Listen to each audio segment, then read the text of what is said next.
Hello, hello, hello, everyone. How are you? Hope you're having a fantastic, fantastic day, and may peace be upon you. Thank you, thank you, thank you for watching the show. Yes, I can with me, your host, Dr. Izdihar Jamil. I'm a media and publicity expert, and today I have my fabulous guest coming all the way from London, England. And before that she was in Kazakhstan, and well, she's like a world entrepreneur and traveler.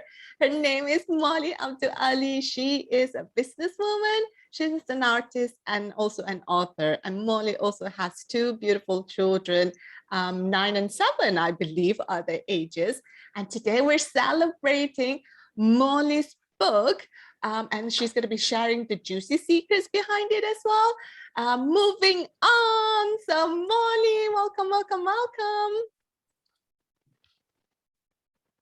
Hi, thank you so much. Thank you so much for having me. And I mean, it's so sunny to see your smile. You're always so cheerful. Thank you so much for having me. It's an honor to be here.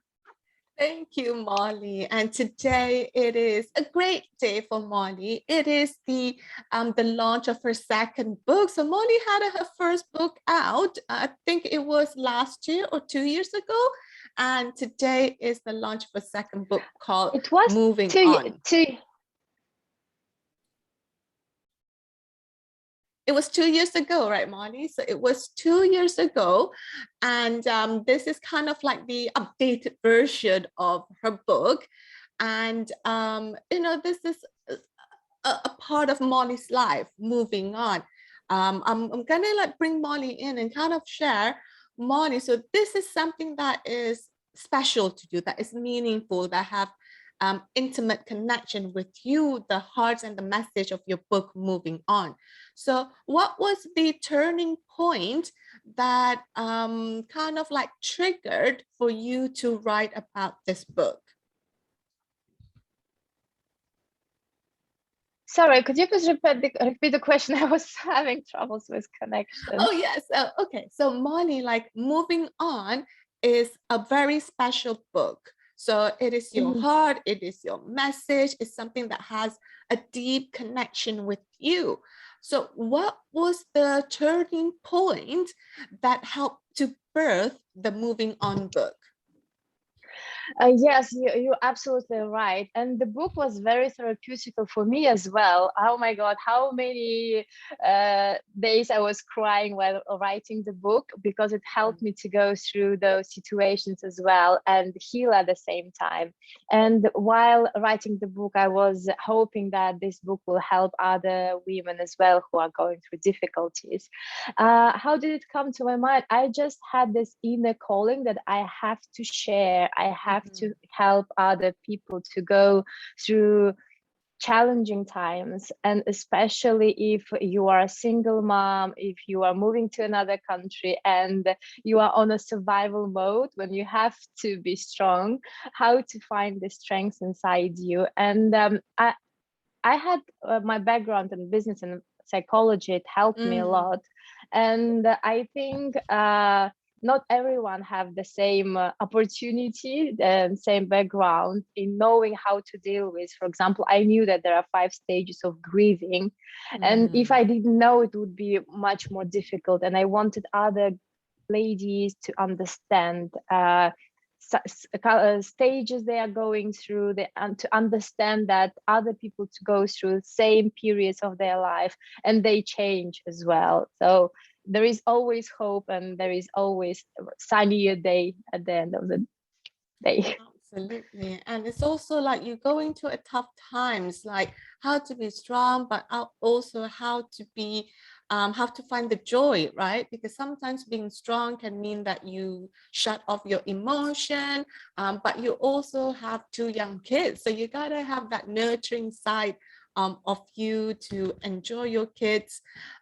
So Mike, with you going through, so let's kind of take a back step of it. You mentioned about death, right? So for those of you who wants to check out Molly's book, it's available on Amazon, Moving On by Molly Abduali. So go and grab a copy.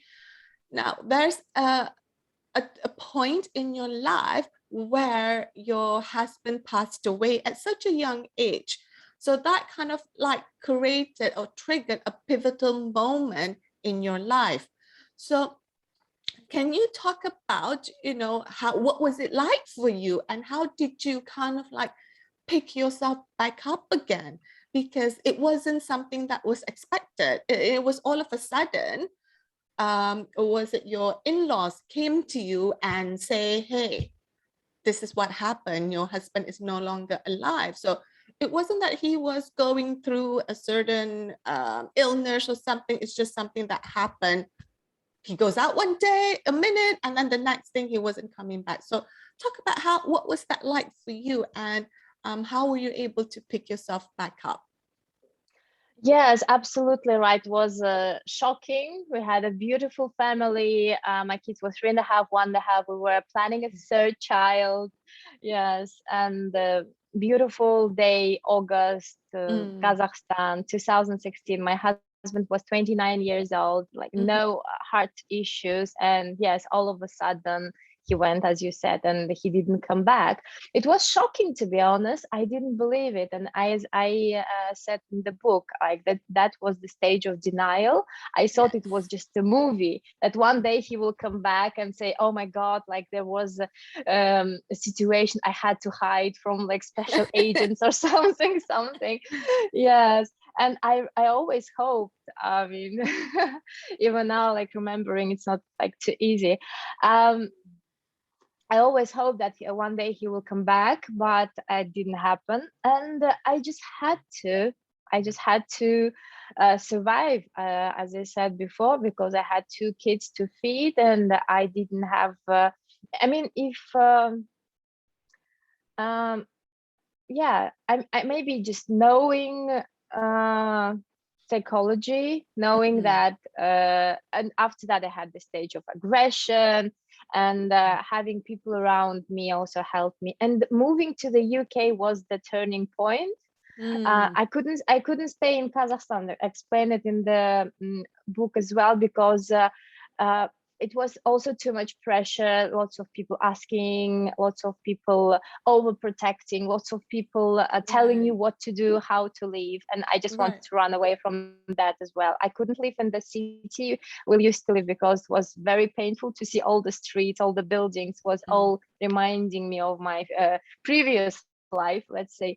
And moving to London helped me, because I had to be on a survival mode more. So I had to change my focus from grieving to making money to having like standing up on your 2 feet to be present for your kids.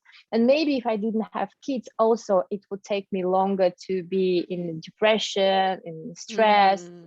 And having 2 kids, you can't just afford this luxury to stay weak for a longer time.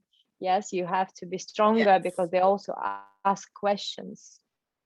Absolutely. And your kids were still young then, do they still remember their father?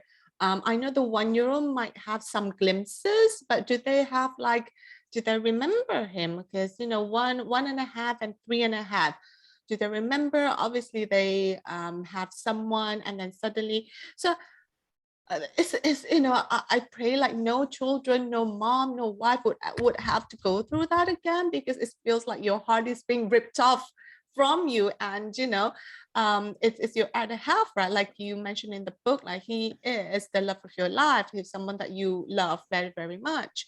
So for those moms that are listening to this, what was the best way for you to navigate through the situation with your children, and kind of explaining them this is what happened, and kind of also allowing his memory to live with the children, because he is a part of them and they are a part of him? Absolutely. I mean, 6 years later, it's still difficult for me to talk about it. I'm like holding up stronger now, especially when it comes to the kids part. Yes, my daughter, who was 1.5 years old, she said that she doesn't remember. So I'm so sorry. That's okay. Yes, she said that she doesn't remember, but she said that she didn't know him, but I showed pictures when they were together, and he say a lot that their father loved both of them a lot, and we talk a lot about him. Like at first times they were trying to avoid these questions because they knew all the time. Yeah. They bring this topic. It was difficult for me, and recently my son started talking to me about it, and sometimes we cry together. Oh my God, I'm so sorry. That's okay. Yes. And because this is grief, right, Molly? Grief isn't just a one-day thing or a one-week thing, right? Grief is on an ongoing process, the remembering, because that person is a part of your life, for a significant part of your life. Because I remember, like, when my grandma Mamin passed away and I was here, and it was the thing that I couldn't hold it anymore. Just like you, like, she goes one day to the hospital for a checkup, and then just like your husband, and then came back with a different car, right? Like the car, the from the morgue. So like I understand that this process of grieving is like an ongoing, and it's okay to allow our emotions to show, because it shows that we are, our connection, our love for them are still there. And also, like, they are not gone, right? Your husband and mom, they are not gone. They live in us. They live in our children. They're part of our life force. So I want to kind of take you through, like, you from Kazakhstan, you have a really good family, but also they're very overprotective. Do this, and then you move, and then you make a decision. Well, I'm gonna go to London. I'm just gonna, have this a start where I'm gonna be on my own. Now, Molly, this is kind of like a huge, crazy step, right? Like, you took like this, you and these two kids. I mean, I think in the book you mentioned that you went on your own first to make sure that, to look at the situation, to look at the town, and then you fell in love. And then obviously you brought your kids here. So what was it like to be in the new country? Have you been to London before? What made you call up to London of all the cities? You could be in Paris for all you know. So what made you come to London, and how did you find the tools to kind of start over in a new country where you probably don't know anyone? Oh, yes. Thank you so much for switching to this topic now. Now I think I can speak more. Yeah, so going back to the kids part, yes, as you said, it's not easy, even if it's 20 years later. I talked to one lady who lost her husband as well, and so she remarried, but still she says even after 20 years, it's not easy to talk about it. And we should be just maybe caring and accepting this in us, and let our emotions be, and appreciate it as well. Yes, thank you for understanding it. And I say the same for the kids. We always can talk about it. We can always cry, and it's okay. Yeah, it was a crazy decision, to be honest. Even today I think, how did I make it? I was 27 years old. Yes, it was my first time when I came to London, and I was thinking about doing PhD because I used to be a lecturer of investments and financial risk management back in Kazakhstan. I wanted a PhD. I wanted to be a professor, but then I realized that it's impossible to feed two kids and yourself and be a PhD student. I started my own business because I have lots of business background as well. Yes, and I started my own business. It sounds very easy now, but it was very hard times. There were times when three of us used to live in one room because I had to rent out the second room, the bedroom. We had to live in the living room to save more money. And I was working 24/7, no nannies, and it was tough. And I don't know if I would be able to do the same thing right now.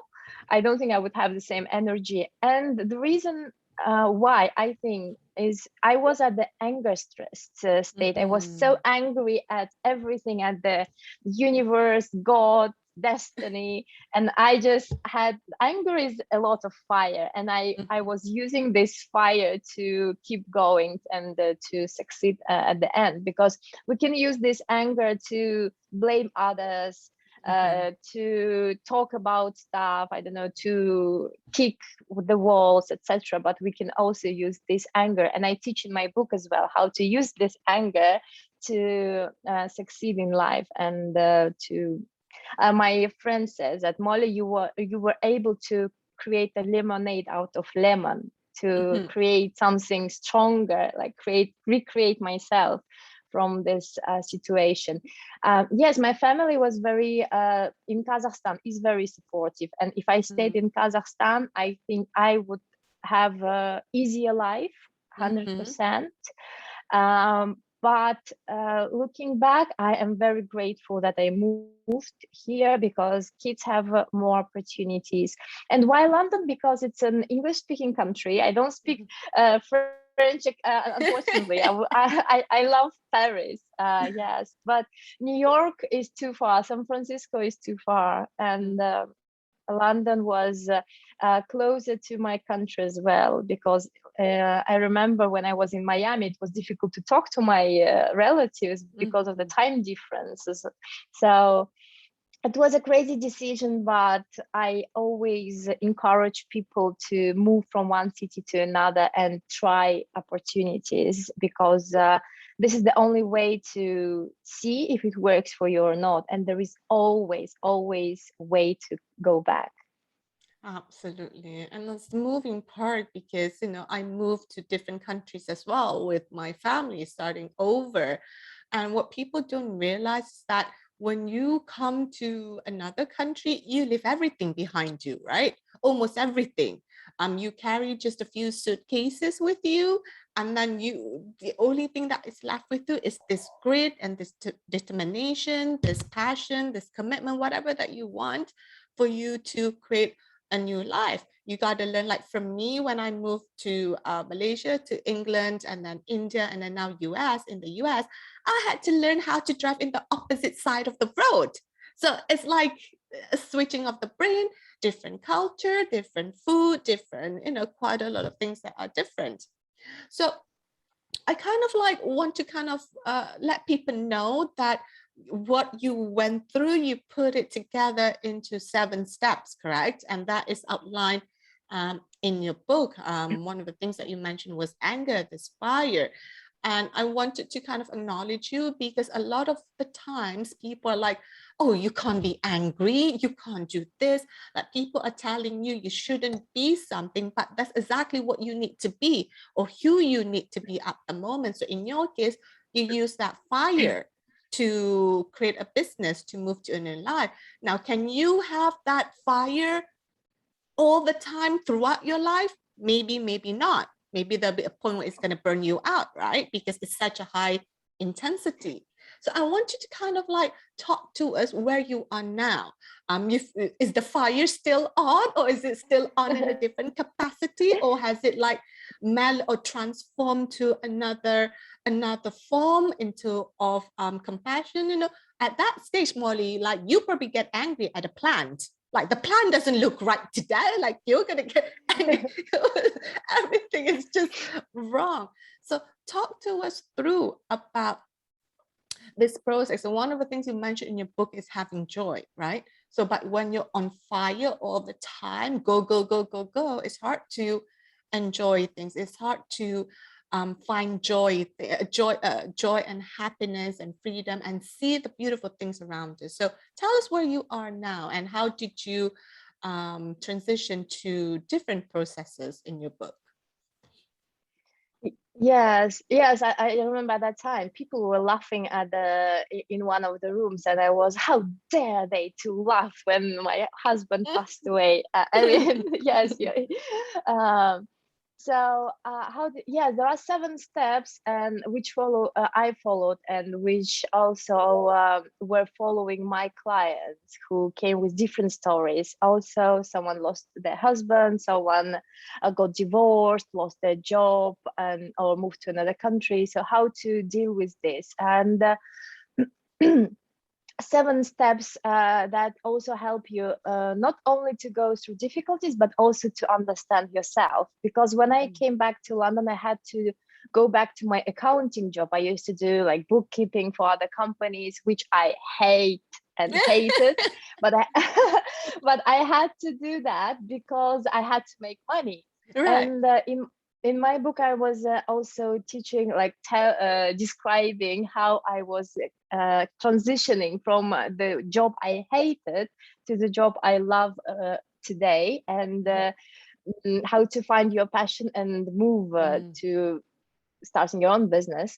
And so which fire do I have? Yes, I have fire today as well. I'm wearing a red Yeah. blazer. But this fire is more constructive, I would say. Compassion, as you said, it's a different motivation, and much more beneficial for myself and for others. And today I am just really happy to share the information I have, happy to share the messages, experience I have. And at some point, I like learning new things, and at some point I feel overwhelmed, and I have to put all this information and knowledge I gained in my head and my heart to something like book, courses, webinars. And when I see other women coming to me, Molly, I'm going through this difficult period, and your book helped me because it became a bestseller in Kazakhstan already. I have so many good feedbacks, and this what gives me energy. And sometimes I do get very tired, and I think, why am I doing what I'm doing? It takes a Yes. lot of energy. Yes, I could go back to I don't know, doing more accounting, for example. I would be making more money. Right. But when I receive, yes, messages like that, and then and usually they come same day when I doubt your path, and then you understand, yes, that's the why. You remember your why you do it is to give other people and to serve other people. Maybe 5 years ago, if I heard myself about saying serve other people, giving other people, I would be like, really? Because I was more business oriented. I'm still business oriented, but Yeah. in a nicer way. Yes. I used to run like lounge bar, like a nightclub. I used to have boutiques always closed, and I always was like money, money, money. But then you understand, but money and making money is not the only thing you should think about it in this life, and we should think about our community and helping other people. It really gives much more to you, gives much more energy, much more love and kindness to you back than making money. Yes, there's always more, right? There's always more Yeah. than just making money. There's always more for those of you who have a 9 to 5 job. There's always more to that to just your job. And I'm glad that you pointed out, Molly, that you were in an accounting position that you hated, but you went through it because that is the stepping stone for you to move on.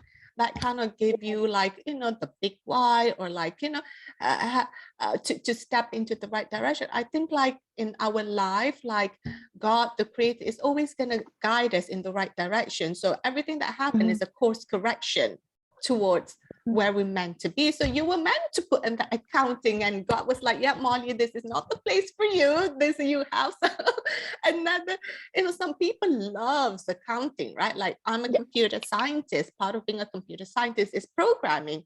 But God, I can't stand programming. I just can't stand it. But some of my colleagues, it's like oxygen to them. They have to do it every day, every minute. Like I'm not that. So, but we were Yes. put in that position to like, hey, this is the lesson that we need to learn. And you've taken that lesson that you learned from accounting could you go back to it and do it again? Sure, I'm pretty sure you can because you already have the skill set for it. But now you're kind of like opening things up to something different, something that is more, something that is hard, but it also fulfills your heart, fulfills your soul. At the end of the day, like you said, when you're so tired, when you get a message, hey, you saved my life, hey, you gave me hope, then nothing like that is priceless. Nothing is more than that. Yes. So, Molly, let's talk about, as we're wrapping things up, let's talk about what is your biggest advice and biggest tip that is most beneficial to women who are listening, that are going through either grief or trauma or loss, or like, on a cross point in their life? What is your biggest advice that can be most beneficial to them? So the most beneficial, first thing, can I give 2 advices? Absolutely. First advice is go and grab your copy of the book, because it's full of advices and exercises, and I highly recommend to do all these exercises because they are very valuable and they can really take you from point A to point B where you want to be. And advice number 2 is to make a decision right now, today, that you decide to be happy, because there is always be something. There were so many difficult times in my life after my husband passed away. Of course, it was the most difficult thing for me, but there Yes. were lots of life is a cycle, and if we keep grieving every time, and if we spend years and years every time in every topic, it will take the whole life for us You'll be to dead stay by there. then. Yes.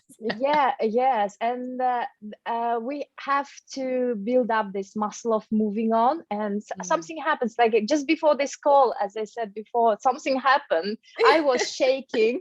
I was like, no way. But then I just had to move on, and this is just the cycle. Yes, and after rainy days, there is always a sunny day. You just have to decide, I will be happy no matter what, no matter what's happening around, and because there is always something good in your life as well at the same time. Absolutely. So just a quick question, a curious question from me. You mentioned you were in accounting before, and then now you're in a job that you really like. What is that job that you're doing right now that you enjoy? Yes, when I was in accounting, it was my own business, so I wasn't hired by someone else. It was my own business, and I had a couple of companies, Right. and for them I was doing accounting. Right now I do more like business structuring, and it's like strategy, where to open a company, how to pay less taxes in a legal way, of course, using Yeah. other using other consultants, advisors as well. And I run my own courses, how to find your passion and start your own business. And also I'm an artist at the same time. So all these, like, people say, Molly, you're doing so many things. Yes, I do so many things, and they like it's like fuel. I get even more excitement and energy when I'm doing what I love to do, and this is what we should do, to find our passion, and then our work will stop becoming our work for us. Beautiful. So before we end, I have an announcement for you, Molly. For those who are listening to the podcast, I'm sure I'm going to be showing Molly something, and I will make the announcement as well, so that you're not missing out on the podcast. But those of you on TV show, you're able to see the screen. So I have an announcement for Molly. This is something that I feel that it's going to be really special for her. So here it is. Can you see Oh, Amazon wow. UK? Can you see who's number Oh, really? one on business Oh consulting my on goodness. Amazon UK? Wow. Congratulations, Thank Molly. you. Thank Congratulations. You you. are a number one Wow. best-selling author in business consulting in the UK. Wow. And also, ta-da, on Amazon Oh, US, you're wow. number one on Oh online my services. So goodness. here we are, Thank an you. Thank announcement. you. Officially, Wow. I can't believe Molly, it. congratulations. You are a number one international best-selling author in America, in US, and as we go along. I'm pretty sure the countries are gonna come in. So congratulations, Molly. So Thank you so much. You're welcome. It's my pleasure. So let's wrap up with, what is one fun thing that you do that nobody knows about, apart from drawing or painting, because I know you do about that. So what's one fun thing that you do that people don't know about? That people don't know. Maybe fun thing is I do yes days for my kids. Then this is the day when they ask me to do, and I have to do anything, and I have to say yes to whatever they ask me to do, and we have lots of fun. Maybe like this is the first thing that comes up to my mind right now. Oh, that is so cool. So if your kid tell you, mommy, you need to dress up as a lobster, so you would like dressed up as a lobster. Yes, well, thanks God they've never asked me to do that. That is amazing. It reminds me of there's a movie on Netflix, The Yes Day or something, which is like pretty fun, because it's something unexpected, right? The kids can come up with so many creative things, and you'll be like, oh my God, like what did I get? Is it a monthly thing for you? Is it a weekly thing for the Yes Day? We do it once in summer, like in a quarter. In summer once, in spring once, but sometimes we do it just because we want to do that. Okay, wonderful. So Molly, how can people reach out to you? What's the best way for people to reach out to you? Instagram.